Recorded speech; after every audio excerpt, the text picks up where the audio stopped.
بسم اللہ الرحمن الرحیم۔ السلام علیکم۔ آج ہم آپ کے لیے معروف روحانی اسکالر حاجی شمس الدین عظیمی کی کتاب اللہ کے محبوب کا پارٹ نمبر 5 صفحہ نمبر 45 سے ریکارڈ کر رہے ہیں۔ 2 ہفتے تک مشرکین جوش و جذبہ کے ساتھ خندق عبور کرنے کی کوشش کرتے رہے۔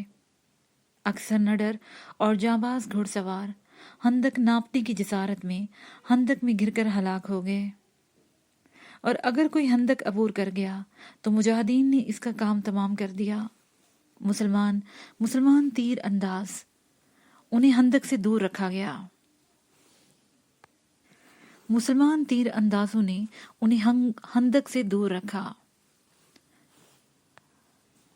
کفار مکہ کے مشہور جرنیلوں نے اپنی اپنی مقررہ باری پر حد المقدور کوشش کے باوجود خندق عبور کرنے میں ناکامی کا سامنا کیا۔ اس طرح رسول اللہ کی حکمت اور بصیرت نے مخالفین کی قوت اور جوش و جذبہ کو خاک میں ملا دیا۔ ایک جگہ خندق کی چوڑائی کم تھی، وہاں سے مشہور اور بہادر عرب پلوان عمرو چند نوجوانوں کے ساتھ خندق عبور کرنے میں کامیاب ہو گیا اور مسلمانوں کو مقابلے کے لیے للکارا۔ عمرو تنہا 1000 سوار کے برابر بہادر اور شجاع سمجھا جاتا تھا۔ حضرت علی رضی اللہ عنہ شیر خدا نے ایک ہی وار میں اس کے 2 ٹکڑے کر کے نعرہ تکبیر بلند کیا تو عمرو کے ساتھی بھی فرار ہو گئے۔ اس روز تمام دن یہ سلسلہ جاری رہا اور مسلمان ہر جانب سے مشرکین کا مقابلہ کرتے رہے۔ اس دوران نماز ظہر، عصر اور مغرب بھی قضا ہوئیں، جنہیں بعد میں ادا کیا گیا۔ مدینہ منورہ کے اندرونی دفاع میں یہودی قبیلہ بنو قریظہ کی غداری سے خطرہ ہوا تو رسول اللہ نے حضرت زید بن حارثہ کو 300 افراد کے ہمراہ مدینہ کے مکانات اور گھروں کے دفاع کے لیے روانہ فرمایا، جہاں خواتین اور بچے قیام پذیر تھے۔ اگرچہ محاصرے کی طوالت سے مسلمان بھی مشکلات کا سامنا کر رہے تھے، لیکن کفار ہمت اور حوصلہ ہارتے چلے جا رہے تھے۔ اسی دوران کفار میں موجود ایک نو مسلم نے خاموشی سے رسول اللہ کی خدمت اقدس میں حاضر ہو کر کفار میں پھوٹ ڈالنے کی اجازت طلب کی۔ یہ مجاہد نعیم بن مسعود تھے، جن کے ایمان سے ابھی تک کفار آگاہ نہ ہوئے تھے۔ انہوں نے یہود کے باغی قبیلے بنو قریظہ اور قریش مکہ کے لشکر میں موجود بنو غطفان میں ایسی پھوٹ ڈالی کہ وہ ایک دوسرے کے متنفر اور بیزار ہو گئے۔ کفار کا لشکر حوصلہ بار بار ہار رہا تھا۔ ان کی رسد ختم ہو رہی تھی کہ قریش مکہ کو حج کے انتظامات کی فکر لاحق ہو گئی۔ موسم کی شدت میں اضافے سے سردی بڑھ گئی، سپاہی بیمار اور ہلاک ہو رہے تھے اور غذا اور چارہ کی قلت بڑھ رہی تھی۔ اب یہ سب بہانے سوچنے لگے کہ کس طرح واپس ہوا جائے۔ آخر ایک دن رسول اللہ نے ظہر اور عصر کے درمیان مسلسل دعا میں مصروف رہے۔ یا اللہ، تو قرآن کا نازل فرمانے والا ہے اور جلد حساب کرنے والا ہے، ان قبیلوں کو شکست دے۔ اے اللہ، ان کو شکست دے اور ان کو لڑکھڑا دے اور ان پر ہماری مدد فرما۔ رات کو اس قدر تیز آندھی آئی کہ کفار کے قدم اکھڑ گئے، ان کے خیمے گر پڑے، دیگیں اور بڑے برتن الٹ گئے۔ بارش، طوفان اور بادلوں کی گرج میں کفار کی مایوس فوج خوف و ہراس کا شکار ہو گئی، اور اللہ تعالیٰ نے آندھی، بارش اور فرشتوں کی جماعت سے مجاہدین کی مدد فرمائی۔ قرآن پاک میں ارشاد ہے، اے ایمان والو، اللہ کی اس نعمت کو یاد کرو جو تم پر ہوئی۔ جب تمہارے پاس لشکر آیا تو اللہ نے ان پر آندھی بھیجی اور ایسا لشکر بھیجا جو تمہیں نظر نہیں آتا تھا، اور اللہ دیکھ رہا تھا جو تم کر رہے تھے، اور جنگ میں مسلمانوں کو اللہ کافی ہے اور اللہ قوی اور غالب ہے۔ حضرت حذیفہ جب رسول اللہ کے حکم سے کفار کے لشکر میں حالات معلوم کرنے گئے تو انہوں نے دیکھا کہ ہوا کے طوفان نے ان کے خیمے اکھاڑ دیے، دیگیں الٹ دیں، آگ کے بگولے اٹھ رہے تھے، گھوڑے بدمست دوڑ رہے تھے اور سنگریزوں کی آوازیں آ رہی تھی جو ان پر پڑ رہے تھے۔ صحابی رسول فرماتے ہیں کہ جب میں واپس آ رہا تھا تو راستے میں سفید امامہ باندھے 20 سوار ملے۔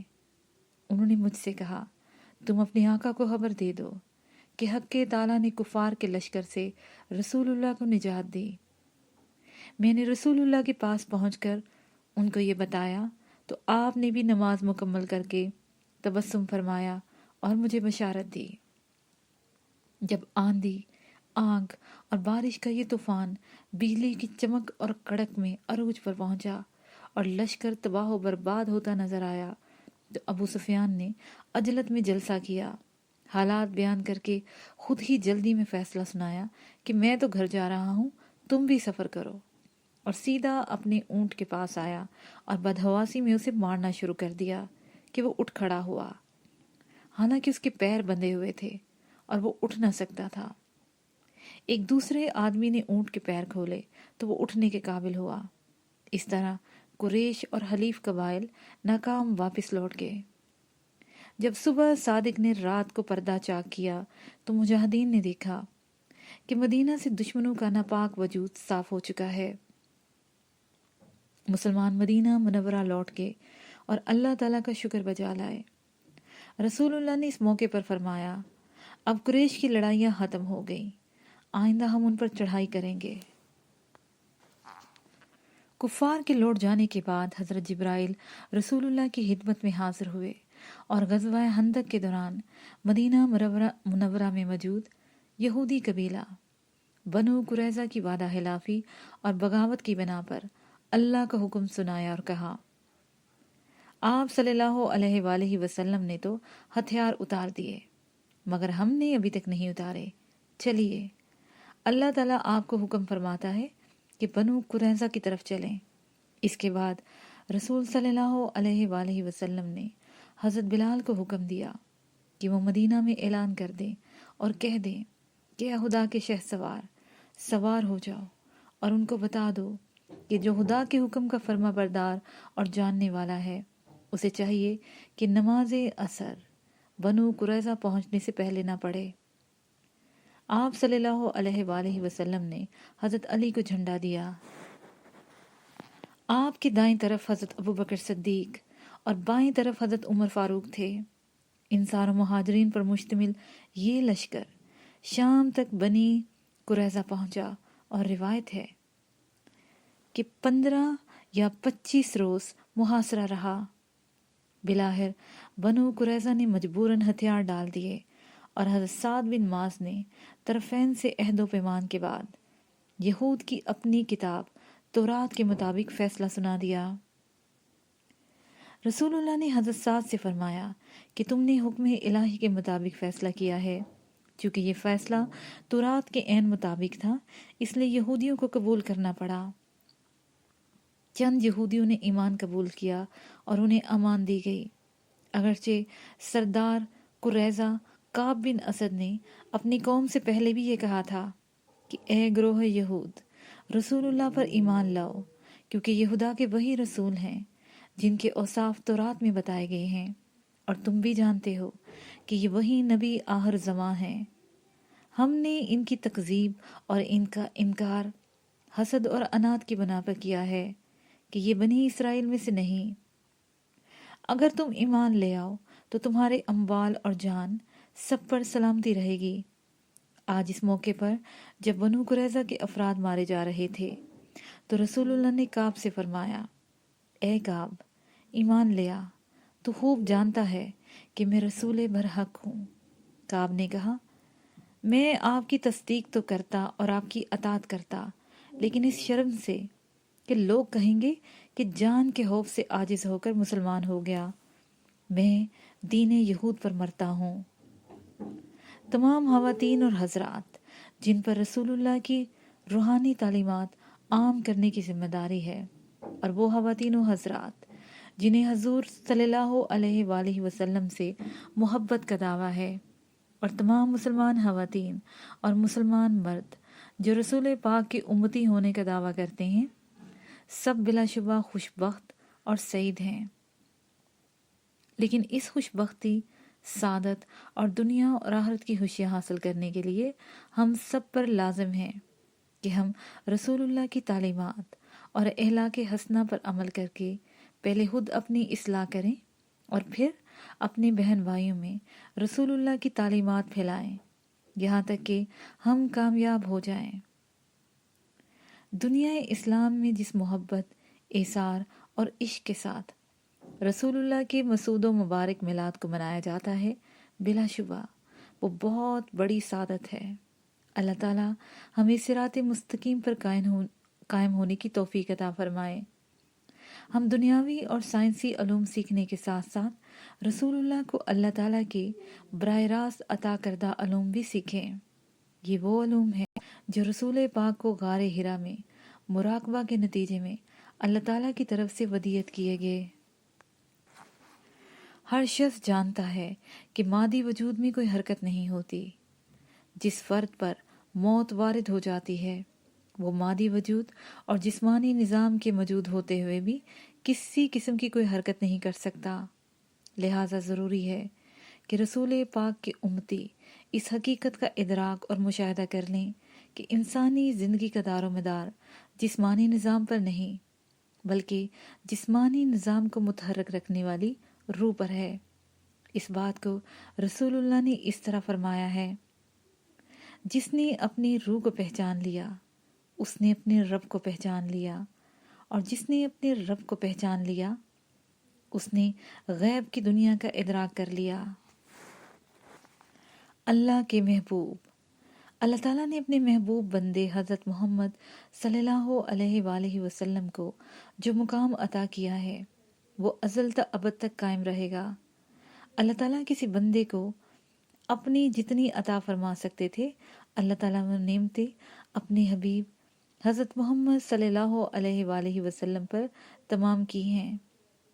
محبوب رب العالمین رسول اللہ کے مقام پر تمام انبیاء فخر کرتے ہیں۔ اللہ تعالیٰ فرماتے ہیں کہ ہم نے اپنی تمام نعمتیں اپنے حبیب رسول اللہ پر پوری کر دی ہیں۔ اللہ تعالیٰ حال کی کائنات ہے۔ غور طلب بات یہ ہے کہ جتنی بڑی کائنات اللہ اس سے بھی بڑا ہے۔ کائنات اتنی بڑی ہے کہ اس میں اربوں کھربوں آباد زمینیں، لاکھوں چاند سورج اور کھربوں کہکشائیں ہیں۔ اللہ کی تعریف یہ ہے کہ اگر تمام سمندروں کی روشنائی بنائی جائے اور تمام درختوں کے قلم بنا لیے جائیں تب بھی اللہ کی باتیں ختم نہ ہوں گی۔ اللہ تعالیٰ نے اربوں کھربوں درخت پیدا کیے۔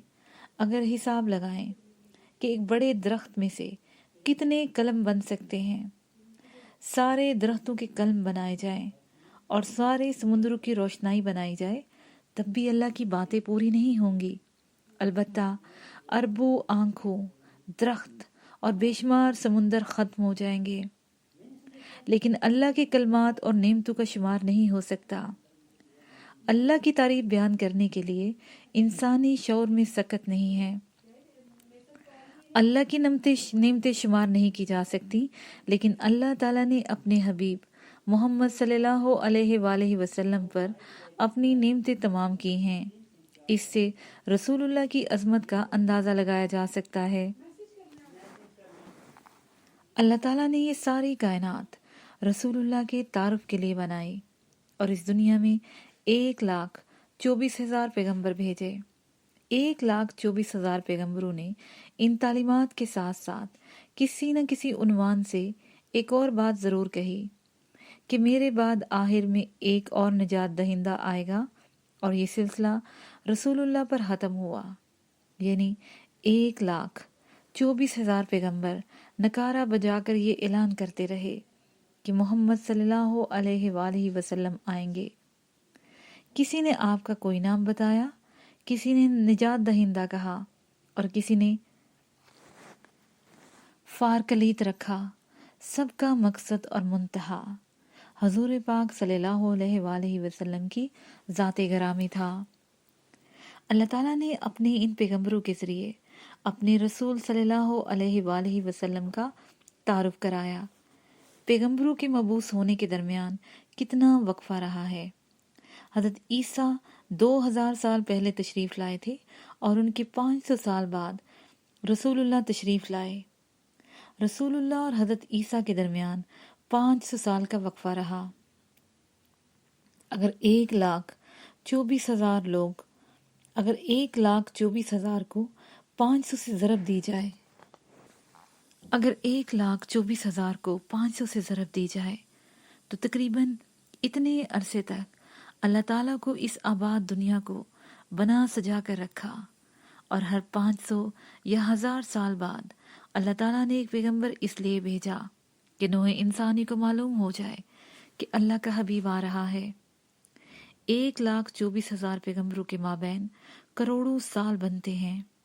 اللہ تعالیٰ نے اپنے محبوب کی تشہیر اور رونمائی کے لیے کروڑوں سال پر محیط عرصے کا انتظام اور اہتمام کیا، اور اپنے اس محبوب کی رونمائی کے لیے 1,24,000 پیغمبر بھیجے، بے شمار صحیفے اور آسمانی کتابیں نازل فرمائیں۔ 1,24,000 انبیاء اللہ کے دوست، بے شمار اولیاء اکرام اور ان کے کروڑوں پیروکاروں کا ایک ہی اعلان کی تکرار کرتے رہے کہ انتظار کریں، اللہ کا محبوب آئے گا۔ رسول اللہ کے ماننے والوں کی تعداد 1 ارب ہے۔